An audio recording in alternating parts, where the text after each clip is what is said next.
everyone, welcome to my recipe book with me, Tarika. So winters are just so drab and dreary, but my carrot soup is so colorful that it's just bound to cheer you up. And it's really quick to put together, and I'm going to do this in a jiffy.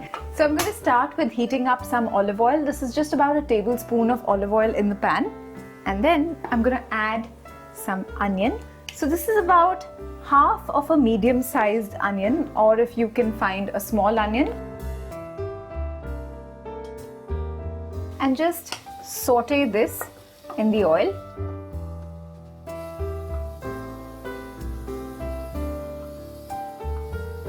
So I'm just cooking these onions till they are translucent. I don't want them to brown. And then I'm going to add 2 cloves of garlic that have again been minced, and a small piece of ginger that I'm just going to grate into this. So when you're working with ginger and garlic, you just don't want it to burn in the pan. You just have to rely on your sense of smell to know when it's cooked. It just has to get fragrant, and that's when you know that it's cooked. 1/4 teaspoon of chili flakes. And now I'm going to add the carrots. This is a carrot soup, remember? So these are about 450 grams of carrots that I've just peeled and sliced up. And now I'm just going to coat all of this in the oil and the lovely aromatics that I've got in the pan here. Give it a good stir. So you just want these carrots to cook slightly in the lovely aromatics that you have in the pan. And then just add some vegetable stock. Just slowly add it.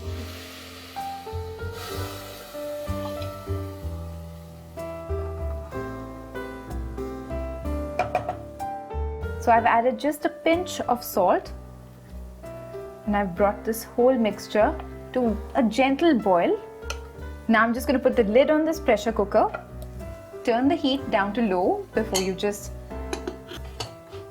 shut this lid, and now put the flame on high and give it 2 whistles on this high flame, and then just turn it off.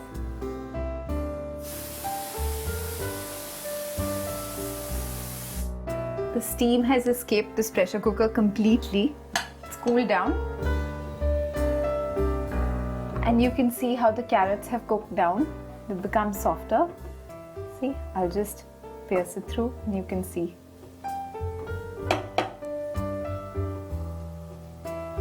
So now this has cooled down completely, and I'm just going to blend it.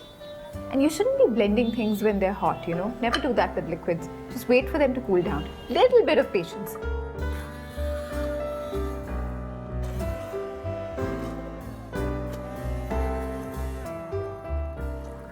So this is all blended together, and what I'm going to do now is to add a little bit more flavor to it. If you look at it right now, it's still a bit pulpy, so I'm going to add some more coconut milk to give it that texture of soup. But if you find coconut milk a little too heavy to deal with, you can just add more of the vegetable stock that I've added in this soup, and you'll get a nice consistency with it. For now, this is going back on the heat just to be cooked with a little bit more coconut milk.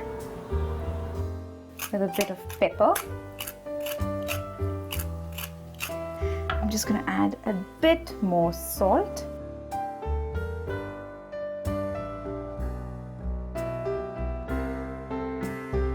So this is done, and I'm just ready to serve this up.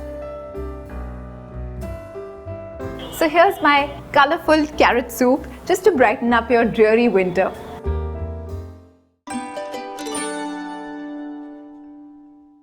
I'm going to treat myself to a lovely, velvety, creamy chicken and celery soup. You guys be glued. I've already prepared myself a chicken stock. It's a basic chicken stock with bones of chicken, aromatic vegetables like carrots, celery, onion, some peppercorns, bay leaves. I've got some nice chicken chunks here. I've got a drumstick, I've got a thigh. I'm just going to break it slightly into smaller bits. Let's have a bit of my olive oil. Just a bit of the butter though in this one, not too much. Now with some garlic, I'm not going to chop it.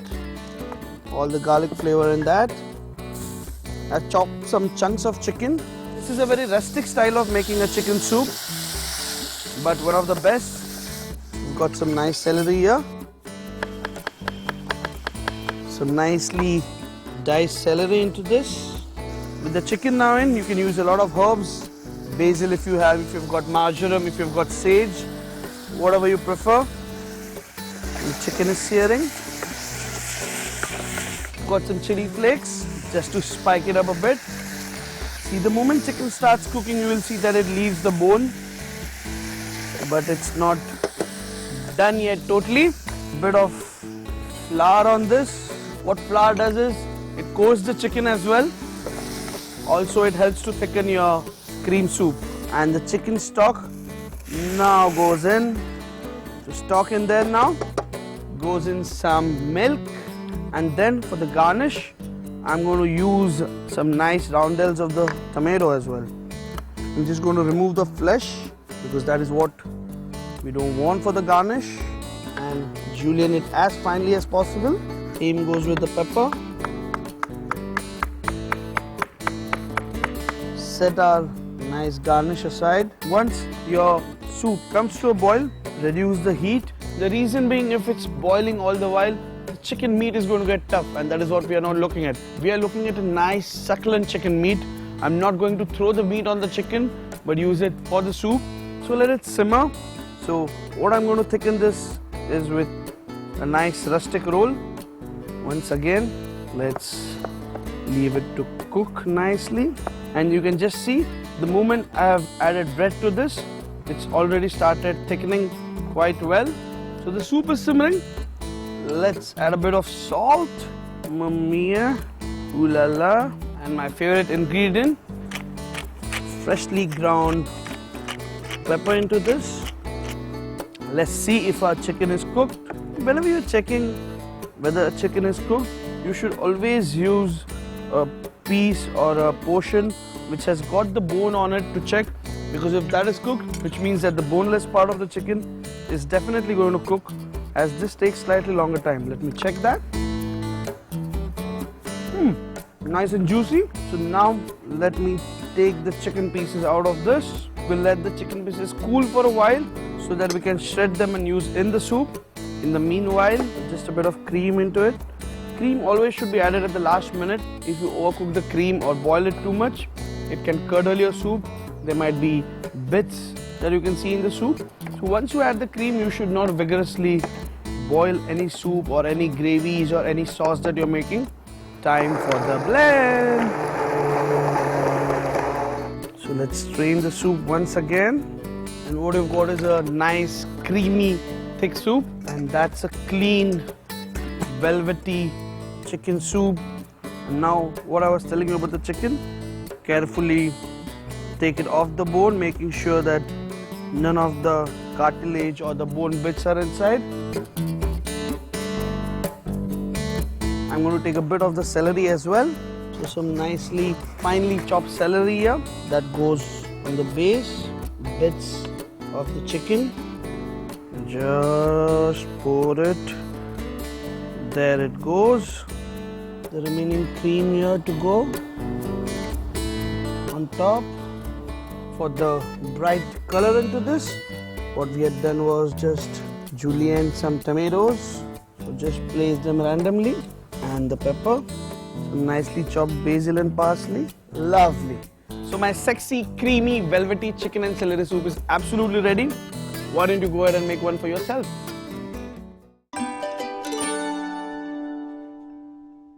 I'm going to do my favorite soup recipe, some nice, sexy mushroom soup.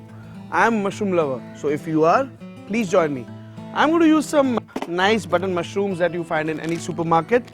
But if you really want to go exotic, you can use a range of mushrooms. I got some aromatic vegetables, typically some celery, and you can always use the leaves for it. Also some stalks. I've got some carrots in season. Let's peel them off, and some onion. So let's get some water into this. The next to go into this is some peppercorns for the flavor. 2 to 3 bay leaves. Nice, just tear them off. And now back to the aromatic vegetables. As I was saying, you don't really need to chop them finely, you just have to draw out the flavor. So as you want it, let the carrots go in first here before I show you the trick with the celery. So take a rolling bin and just run it through. See, you can hear all the crackling, crunchy noise. So what is happening is the nice fleshy celery is just breaking into bits and it's oozing out the taste so that your stock gets maximum flavor. So some nice celery, thyme.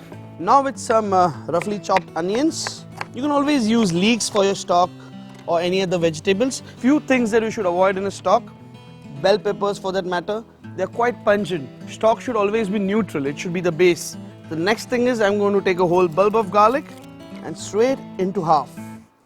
That way. And that's it. And the half of it goes into this to get the flavors out of those veggies. Maybe just a bit of sprinkling of the salt. And now since we are making a mushroom soup, just the stems of these mushrooms, just lightly crush it and here it goes. This is the perfect stock you can make, and the more flavorful your stock is going to be, the more flavorful is going to be your soup. So again with the mushrooms, okay, the mushrooms I am chopping it slightly smaller. So we've got some mushrooms here and I've got some peeled garlic here. Just crush all the garlic around like this. And it's a soup, so everything's going to get blended. Now, let's take up a pan. I've got some nice butter here. Now first with the garlic. I like my soup slightly pungent, slightly spicy. So I'm going to use a bit of chili flakes. Not too much that it becomes fiery spicy. Just a bit. Let's saute this. And you really don't need to wait them to turn golden brown. As long as they are slightly translucent and have released the flavors, what goes in next is a lot of mushroom. Some salt to draw the flavors out. Next to go in is some cracked pepper, and it's already smelling beautiful. Some herbs, precisely some basil, but you could always use some oregano or a bit of rosemary. And once my stock has come to a boil, I've really put it on simmer for at least 20 minutes around. So all the flavors from the veggies are into the stock. A nice saute on this. So here with the stock, strain this out. The mushroom's almost done here. So I'm going to ladle back this clear stock now into the pan. Here it goes. So I'm going to add a little bit more butter because the French like it. Even I do like it. Why should we blame the French? Okay, so some butter in now. Since we want a nice and thick soup, just a bit of sprinkling on flour on this. Let it cook. So this is my way of doing it. You know, different chefs, different people have different ways. So the mushrooms are cooked now. Here I've got the stock. I'm just taking a little bit out, just a bit, and rest of the mushrooms back into my stock. A little bit of the milk to go with it. And now it requires a slight bit of stirring. If we don't stir it, we are going to get bits of those flour in our soup and let it cook further slightly up now. Maybe another 3 to 4 minutes. What I'm going to do here is take a bit of bread. So I'm just taking a small piece of bread, almost like a croûte, slightly thinned up. Just going to apply some butter on both sides of the bread, a bit of salt on both sides, and a bit of cracked pepper again. Into the pan. So let this crisp up slightly from both the sides. Just finely chopped mushrooms now. Let me take it away in a small ramekin like this. So this is for later. So you can see that now with the flour and the mushrooms, the soup has slightly thickened up. Soup's almost ready. Let's take it out here. A bit of cream now into this. And now, just going to blend it. So all the mushrooms, all the flavors is getting nicely blended into this. Again, this should be the consistency. Not too thick, but not very runny like water. Time for the tasting. See, it's piping hot. A nice basil flavor into it. Peppery, the chili flakes doing its bit. What is missing is a bit more salt. Quick stir. Blob of the butter again into this. But this time, the reason being, if you put a bit of blob of butter at the end and some cream, just a bit more, and give it a quick blend once again, it tends to get slightly more frothy, and that's what you want with a mushroom soup. Not too much, otherwise what it's going to do is it's going to take the soup temperature down. So nice and piping hot cream of mushroom, as frothy as possible. And what was I doing with the croûte and the mushrooms? Now you will know. So I'm taking the croûte, I'm taking a bit of the mushroom paste that I had made, just a bit of cheese on the top. I'm in the mood to make it slightly more fancier, so taking a cherry tomato maybe, a roundel in the center, and last but definitely not the least, a bit of the parsley sprig to go right in the center. Look at that. And now this on top. And here you go. Meant for kings, meant for pheasants, meant for me, a lovely bowl of mushroom soup. I'm so tempted I can't just bloody wait for the spoon, Amazing. Come on, stop ogling, get your own, I've got mine. For more of my lovely videos, please subscribe to Get Curried.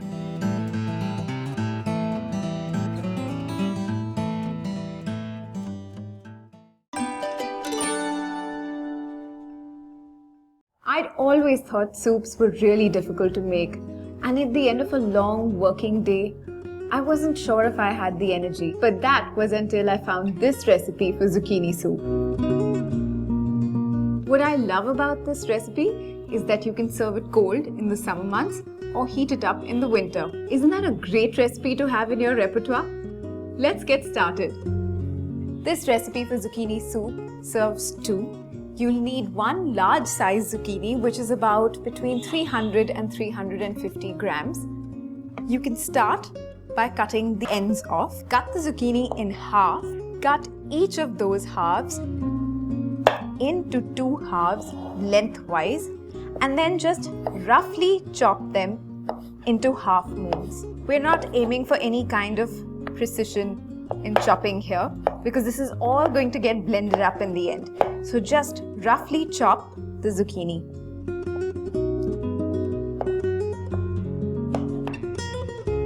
That's the zucchini chopped for us.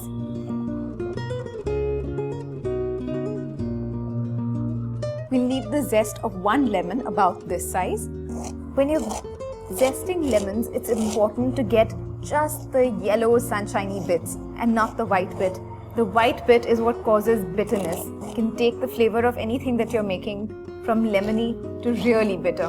The last little bits of lemon zest are a little bit tougher to get out. Makes you build your muscles. Almost every Indian home has a pressure cooker, and that's exactly what I'm going to use to make this zucchini soup. But if you don't have a pressure cooker, you can still make this soup very easily. All you need is a heavy bottomed saucepan, and I'll tell you the rest as we go along. Add the olive oil, put the flame on medium-high heat, and I think it's heated up already. Add minced garlic, saute it for about a couple of minutes. You can hear it sizzle. Be careful not to let the garlic burn. There's nothing worse than burnt garlic in your soup. Add a tiny pinch of chili flakes if you like a little bit of heat in your food. As soon as you can smell the chilies in the air, quickly add the lemon zest. But be careful because lemon zest can go from fragrant to burnt very quickly. Add the zucchini bits. Toss it around so it gets coated in the spice mixture. Let it cook for just about a couple of minutes and pour in the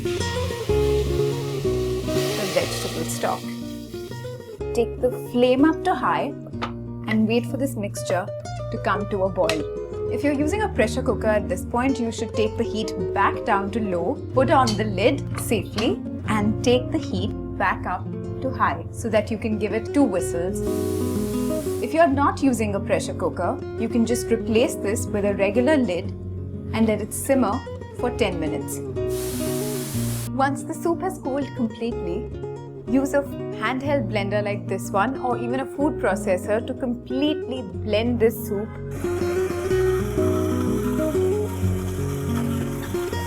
Make sure that there are no chunks left in the soup Just blend away all the chunky pieces of zucchini. I bet you'd never imagined that it was going to take on a neon green color. Season the soup with a little bit of salt and pepper. Actually, it's salt and pepper to taste. Just give it a good stir. When you season to taste, it's always a good excuse to taste.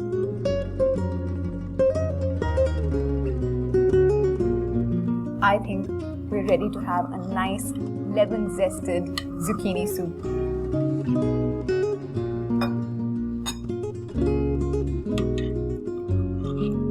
I'm just going to sprinkle it with a little bit of olive oil and some freshly grated pepper.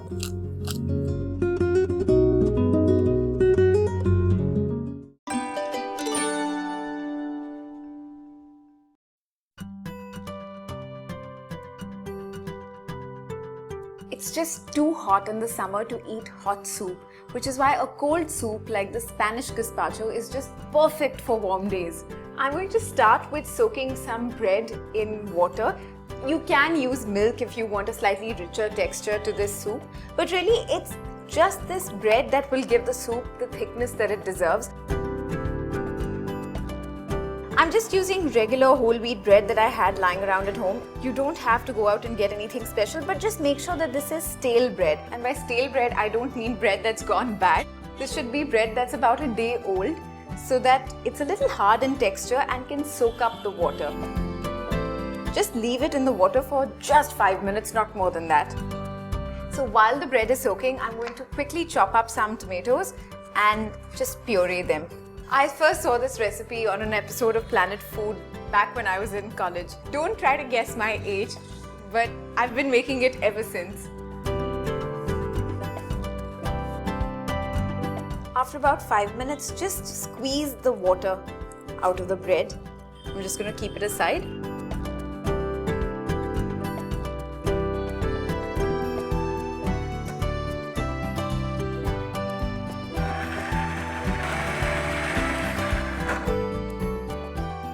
That's just perfect. Just strain the tomato puree to get the seeds and any bit of skin that might be stuck in there.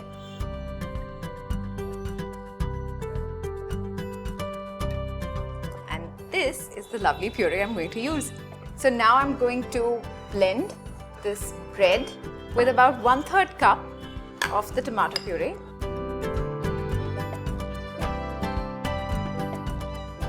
And 2 cloves of garlic that I've minced.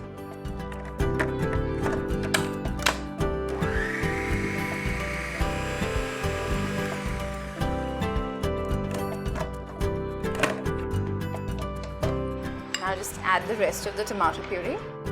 It's starting to take on that orange color that a gazpacho should have. Now I'm going to add 1 green chili pepper that's been finely chopped up. If you don't have a green chili pepper, just add a regular green bell pepper, some cumin powder, and sea salt, but regular salt is fine too. Again, just blend it all together.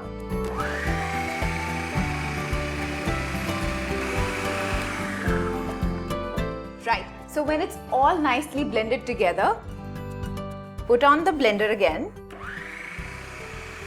With the food processor running, through the feeder tube, just gently pour in the extra virgin olive oil and follow that up with the red wine vinegar.